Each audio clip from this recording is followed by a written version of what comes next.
শক্তি শক্তি অর্জন করা এতটা কঠিন নয় যতটা শক্তি লাভ করার পরে সেই শক্তি সামলানো কঠিন হয়। কারণ যেই মানুষ শক্তি লাভ করে তার মনে গর্ববোধ জন্মায়, জন্মায় অহংকার, জন্মায় জেদ। তাই শক্তি প্রাপ্ত করার সাথে বিনম্র থাকাও অত্যন্ত আবশ্যক। আর এটা আমাদের শেখা উচিত বৃক্ষের থেকে। বৃক্ষ যা আমাদের ফল দেয়, বৃক্ষ যা যত ফল দেয় ততটাই ঝুঁকে যায়। আমরা পাথর মারি ওই বৃক্ষের থেকে ফল প্রাপ্ত করার জন্য। সেই পাথরের মার সহ্য করেও বৃক্ষ আমাদের ফল দেয়। কোনো গর্ববোধ নেই, কোনো অহংকার বোধ নেই। আর সেই জন্য এই বৃক্ষের পুজো করা হয়। এটাই হলো মাহাত্ম্য শক্তির সাথে বিনম্রতার। যদি এই শক্তি সৃজন করে থাকে, সাহায্য করে থাকে, সম্বল হয়ে থাকে, তবেই সেই শক্তি উপযুক্ত। আর নয়তো সেই শক্তি একদিন আপনাকে আসক্ত অবশ্যই করবে। তাহলে শক্তি অবশ্যই অর্জন করুন, কিন্তু তার সাথে সেই শক্তি সামলানোর মতো বিবেকও আপনাকে অবশ্যই জাগ্রত করতে হবে। তাহলে আসুন আমার সাথে ভালোবেসে বলুন, রাধা রাধা।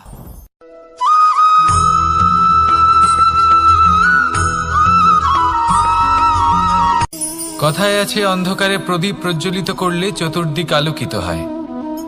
কিন্তু যদি এই প্রদীপ আমি সূর্যের আলোর সম্মুখে সকালবেলায় প্রজ্বলিত করে রেখে দিই, তাহলে কি হবে?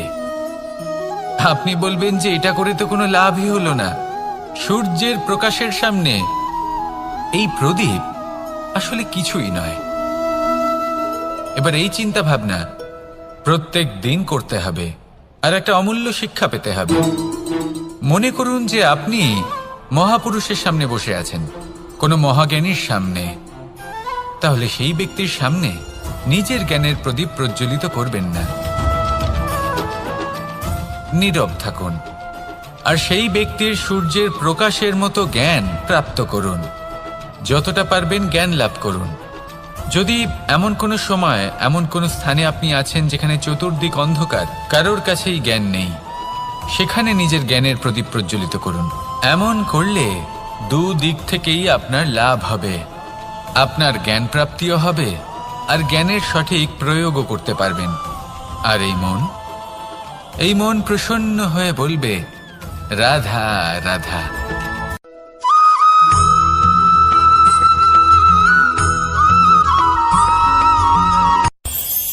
এই সংসারে আমরা প্রকাশ কোথা থেকে পাই? এর উত্তর বড়ই সরল। ভোরে যখন সূর্যোদয় হয় তখন প্রকাশের কিরণ আমাদের ঘরে এসে পৌঁছয়। এইভাবেই আমরা প্রকাশ লাভ করি। এবার এই প্রকাশের আলোতেই আমরা সারাদিনের কাজ সম্পন্ন করি। সন্ধে হয়ে যায়, সূর্যাস্তও হয়ে যায়। আর আমাদের ঘর যাতে অন্ধকার না হয় তার জন্য আমরা একটা প্রদীপ প্রজ্বলিত করি। এটাই ঘটে আমাদের জীবনেও। এবার প্রবাহমান আয়ুর সাথে আমরা আমাদের অন্তরে যদি একটা প্রদীপ প্রজ্বলিত করে নিই, তাহলে বিষয়টাই অন্যরকম হবে। এবার আপনি বলবেন, কোন প্রকাশের কথা বলছি যা আমাদের অন্তরে জাগ্রত করা সম্ভব? আমাদের আত্মার মাঝে প্রেমের প্রকাশ জাগ্রত করার কথা বলছি। কারণ আমাদের এই জীবন এও হলো দিনের আলোর মতো। আজ প্রকাশ আছে, কিন্তু কোনোদিন অবশ্যই অস্ত হবে। কিন্তু অস্ত হবার আগে যদি আমরা আমাদের আত্মার মাঝে প্রেমের এই প্রকাশ উজ্জ্বলিত করে নিই, তাহলে আমাদের সন্ধ্যাকালও আমরা আনন্দে এবং প্রেমে যাপন করব। তাহলে আসুন আর আমার সাথে ভালোবেসে বলুন, রাধা রাধা।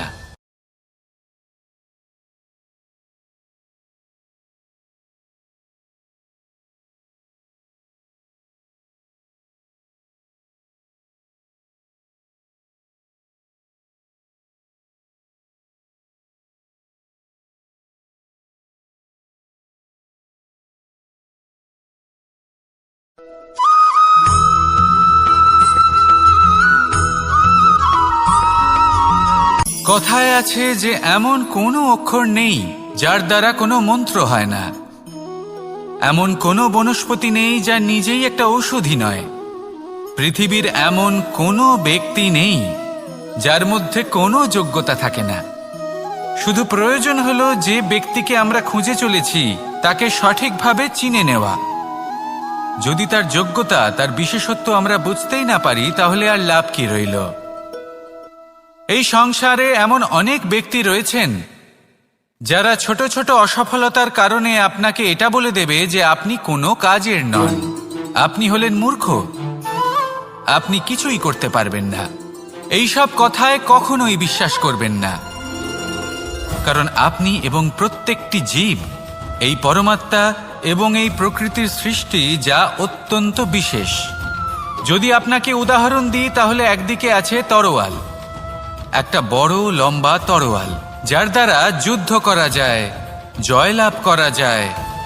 আর অন্যদিকে রয়েছে একটা ছোট্ট সূচ, কিন্তু যে কাজ একটা ছোট্ট সূচ করতে পারে তা একটা তরোয়াল দ্বারা সম্ভব নয়। এর অর্থ হলো এটাই যে প্রত্যেকটা রচনা অত্যন্ত অমূল্য এবং অত্যন্ত বিশেষ হয়। তাহলে বিশ্বাস রাখুন যে আপনি অত্যন্ত বিশেষ একজন, আর প্রেমের সাথে বলুন রাধা রাধা।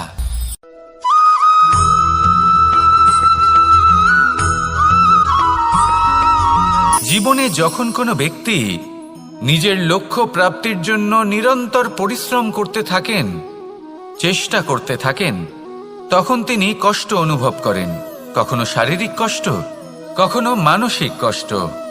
এবার উনি এটা ভাবতে থাকেন যে আমি কি উচিত করছি নাকি অনুচিত করছি। কারণ অন্যদিকে এমন একজন ব্যক্তিও আছেন যিনি একদমই পরিশ্রম, চেষ্টা করছেন না। তিনি মদিরা পান করেন, বিলাসিতায় জীবন কাটান, অলস প্রকৃতির হয়ে ওঠেন, নিদ্রাতে বিলীন হয়ে থাকেন আর ভাবেন যে তিনি সুখ লাভ করছেন। কিন্তু এরকম কেন হয়? কারণ যখন আমরা সৎ পথে থাকি, উচিত পথে চলি, লক্ষ্য প্রাপ্ত করার জন্য চেষ্টা করতে থাকি, তখন আমাদের ভেতরে থাকা নেতিবাচক শক্তি এবং পাপ এই দেহকে ত্যাগ করে দেয়। আর এই অনুভূতিটাই আমাদের দুঃখের অনুভূতি দেয়, কষ্ট দেয়। এবার সেখানে যদি আমরা কুপথে চলি, অনুচিত পথে চলতে থাকি, তাহলে আমাদের ভেতরে থাকা পুণ্য এবং ধনাত্মক শক্তি আমাদের দেহ ত্যাগ করে দেয়। আর এই অনুভূতির কারণেই আমরা সুখ অনুভব করি। কিন্তু কখনো ভাববেন যে এই সুখ বেশি সময় পর্যন্ত থাকে না। সেই জন্য সবসময় মনে রাখবেন, যদি আপনি জানেন যে এটাই আপনার লক্ষ্য, এটাই উচিত পথ, শুভ পথ, তাতে নিরন্তরভাবে এগিয়ে যেতে চেষ্টা করতে থাকুন। এই কষ্ট আপনাকে সুখের পরাকাষ্ঠায় কখন পৌঁছে দেবে তা আপনি জানতেই পারবেন না। আসুন আমার সাথে ভালোবেসে বলুন রাধা রাধা।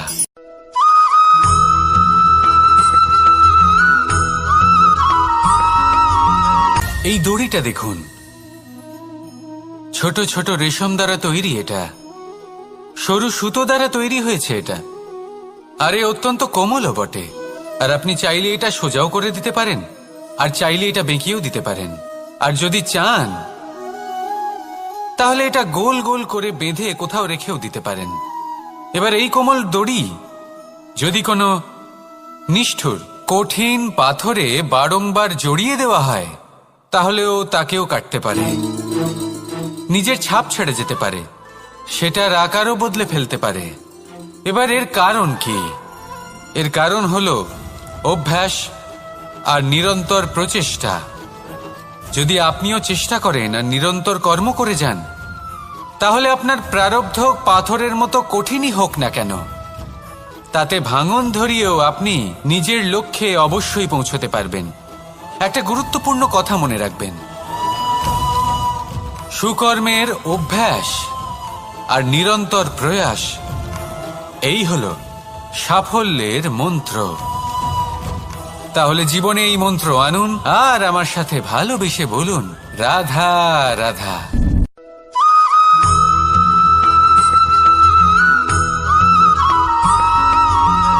এই সংসারে কোনো বস্তু হোক বা ব্যক্তি হোক, তার একার গুরুত্ব কিন্তু খুব বেশি নয়। একটা উদাহরণ হিসেবে বৃষ্টির ফোঁটাকে ভেবে দেখুন।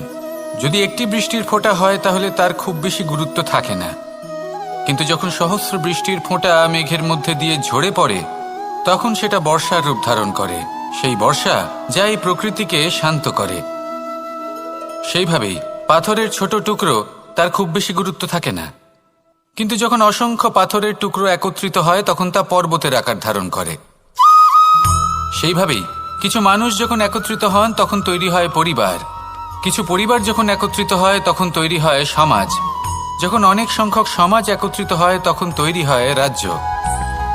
এবার এই রাজ্যের সবথেকে গুরুত্বপূর্ণ ব্যক্তি হতে পারেন রাজা, কিন্তু তাও সেই রাজা একা কিছু করতে পারেন না। যুদ্ধ লড়ার সময় তারও নিজের সৈন্যদলকে প্রয়োজন পড়ে। কিন্তু এই সংসারে এমন একজন ব্যক্তি আছেন যিনি একাই সব কাজ করতে থাকেন, এবং সেই ব্যক্তি হলেন মা। আমাদের জীবনে একজন পিতার ভূমিকা কিন্তু নিঃসন্দেহে অমূল্য, কিন্তু আমাদের সকলের জীবনে যে ভূমিকা একজন মায়ের তা অন্য কারোর থাকে না। একজন মা একাই সন্তানকে বড় করতে পারেন, সংস্কারী করে তুলতে পারেন, তার জন্য পরিশ্রম করেন। আর এত কিছু কাজ করার পরেও তার কাজের জন্য তিনি প্রশংসা অবশ্য পান না। উল্টে যদি সেই সন্তান অনুচিত পথে চালিত হয়, অনুচিত কর্ম করে, তখন সেই মাকেই অপবাদের পাত্র হয়ে উঠতে হয়। আমাদের জীবনে মায়ের যোগদান কতটা সেটা বুঝুন। আপনাকে বড় করে তোলার জন্য উনি কতটা পরিশ্রম করেছেন সেটা বুঝুন। আজ থেকে, এখন থেকে, এই মুহূর্ত থেকে মাকে সম্মান করতে শিখুন। যখন সময় পাবেন, যখন সুযোগ হবে, তখন তার প্রশংসা করুন, ওনারও ভালো লাগবে। আর মায়ের এই মমতার জন্য, তার এই ভূমিকার জন্য আসুন সবাই মিলে আমরা তাকে প্রণাম করি, আর সকলে মিলে ভালোবেসে বলি, রাধা রাধা।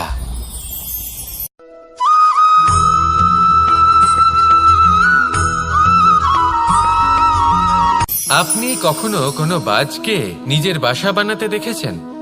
এই বাজ যখনই কোনো বাসা বানায় তখন উঁচু গাছের ডালে বা কোনো পর্বতের শিখরে বাসা বানায়, অনেক উচ্চতায়, আর সেখানে তার সন্তানও জন্মগ্রহণ করে।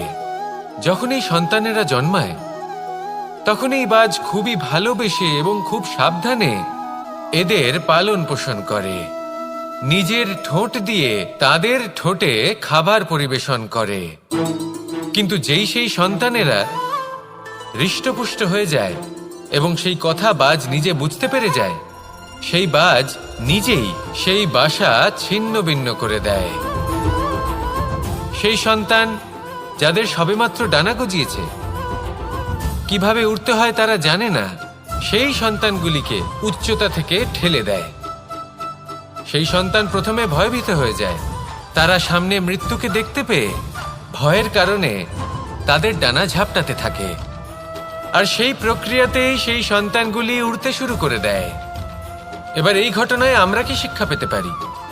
এটাই, যদি আপনি মাতা পিতা হন তাহলে নিজের সন্তানকে অবশ্যই স্নেহ করুন, কিন্তু তাদেরকে নিজের আঁচলের তলায় বেঁধে রাখবেন না।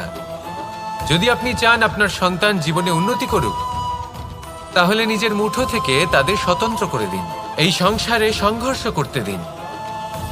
সেই সন্তান নিজেই বুঝতে পারবে যে জন্মের সময় পাওয়া ডানা কি করে ব্যবহার করতে হয়, আর আপনার চোখের সামনে আপনার সন্তান এই আকাশে উড়তে থাকবে।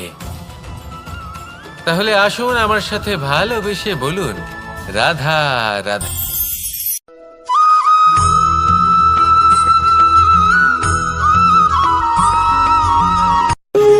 যখন মানুষের মৃত্যু হয় তখন কি হয়? অনেক সংখ্যক মানুষ শোক পালন করতে চলে আসেন। যে ব্যক্তি মৃত্যু লাভ করেছেন তার অনেক বস্তু থাকে যেগুলো তার প্রিয়, যেগুলো তিনি ব্যবহার করেছেন।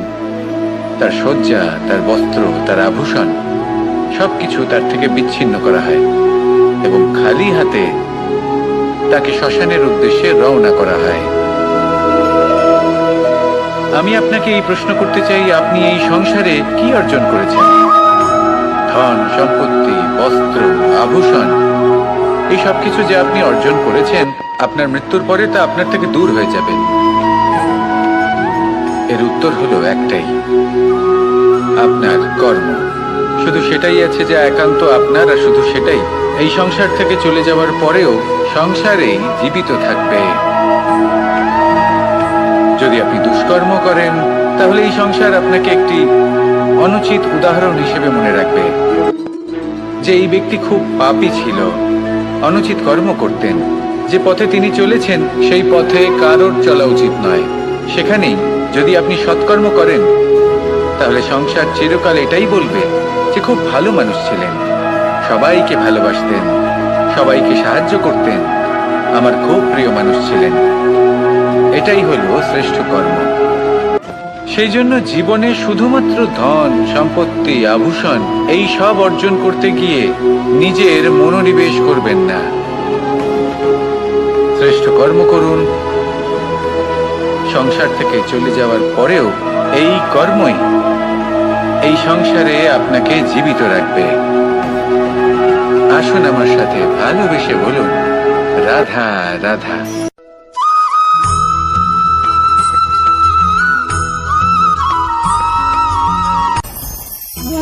ভোজন। এবার ভোজন সংগ্রহ করার জন্য মানুষ কি না করেন, সব সময় চেষ্টা করতে থাকেন। ফসল উৎপাদনের জন্য অনেক পরিশ্রম করতে থাকেন, কিন্তু অনেক সময় অনেক পরিশ্রম করার পরেও ফসল ভালো উৎপাদন হয় না। এর কারণ কি? কারণ হলো এটাই যে আপনি পরিশ্রম হয়তো অনেক করেছেন, কিন্তু আপনার নজর তো সেই বীজের দিকে ছিলই না যা আপনি রোপণ করেছেন। সেই জন্য সব সময় কোনো বীজ রোপণ করার আগে তাকে পরখ করে দেখুন, তা অত্যন্ত আবশ্যক। আর সেইভাবেই যখনই কোনো কর্মের প্রশ্ন আসে, তাহলে সেখানে শুধুমাত্র পরিশ্রম যথেষ্ট নয়। সেই কাজের প্রতি আপনার কর্তব্য কি, আপনার উদ্দেশ্য কি, সেটা জানা হলো অত্যন্ত গুরুত্বপূর্ণ।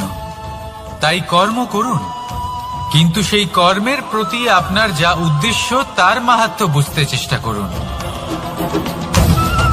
তাহলে আসুন আমার সাথে ভালোবেসে বলুন, রাধা রাধা।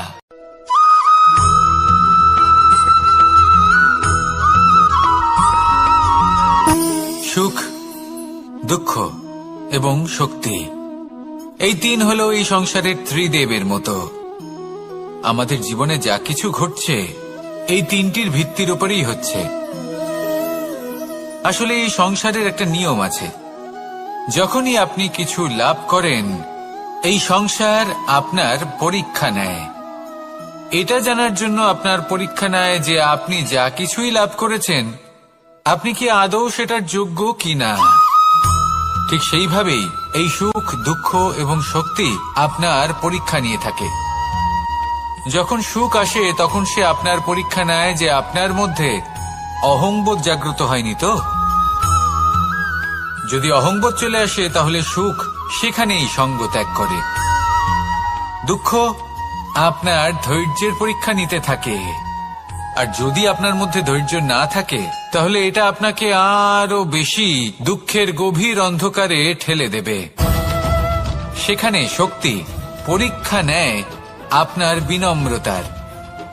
যদি আপনি বিনম্র না হন, তাহলে হয় এই শক্তি আপনার সঙ্গ ত্যাগ করবে, নয় এই শক্তি বিনম্রতার অভাবে আপনার পতনের কারণ হতে পারে।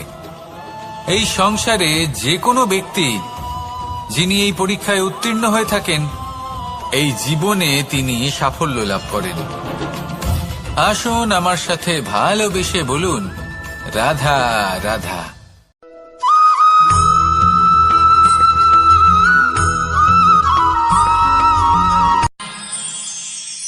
আমরা সবাই সূর্যকে সম্মান কেন করি?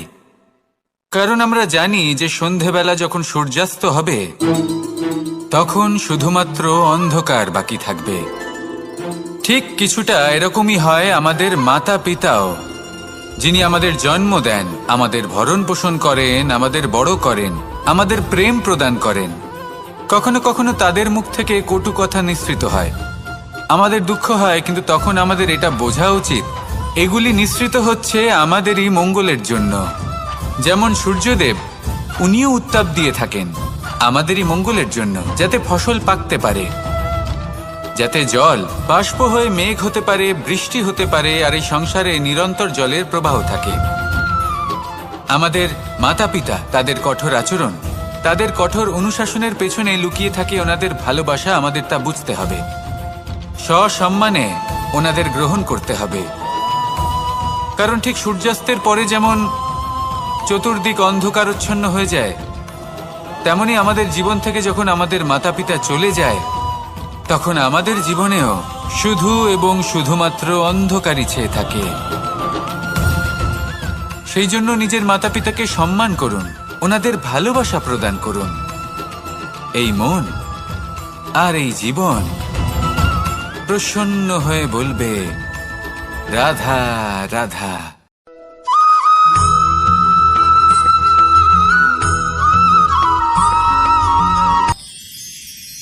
মানুষ তার জীবনে দুই ধরনের পরিস্থিতিকে খুব ভয় পায়।